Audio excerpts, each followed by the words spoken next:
Si vous aussi, vous voulez vivre cette expérience avec des lionceaux, bien évidemment, bien traités les gars, ça se passe à The Glass House Lion Café, c'est à Phuket, c'est à... Oui, vous avez bien entendu, il y a maintenant des Français qui font la publicité de cafés en Thaïlande où on peut aller caresser, prendre en photo de petits bébés lions.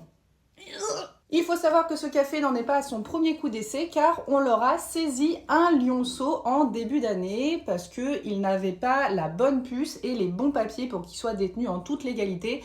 Et ce lionceau venait de Bangkok, il a été acheté pour 250 000 bahts, ce qui fait à peu près 6 900 €. Mais apparemment ça n'a pas suffi car quelques temps après, voici un lionceau, là il n'est clairement pas sevré. Et voici le même ou un autre, là je ne sais même plus, en tout cas quand on va sur leur page Facebook, ils ne parlent pas des lionceaux, on ne sait pas d'où ils viennent et on ne sait pas non plus qu'est-ce qu'ils vont devenir quand ils vont devenir des lions à taille adulte. Mais le problème c'est qu'il y a de plus en plus de contenus français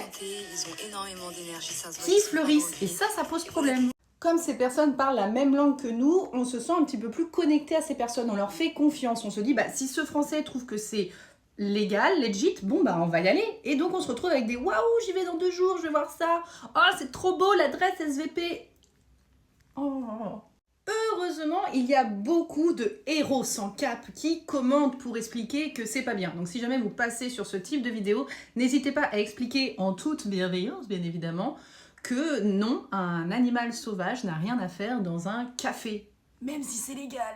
J'ai vu un seul témoignage qui disait que les lionceaux seraient des sauvetages, dans des endroits où ils sont vraiment maltraités et qu'ils sont dans le café le temps du sevrage avant d'aller dans un refuge. J'ai un peu du mal à y croire parce que si c'était vraiment le cas, il y aurait de la communication, ils expliqueraient d'où il vient, où est-ce qu'il va. Là, à part les faire prendre en photo et aucune information sur eux, il se passe rien. Donc pour le moment, j'y crois pas des masses.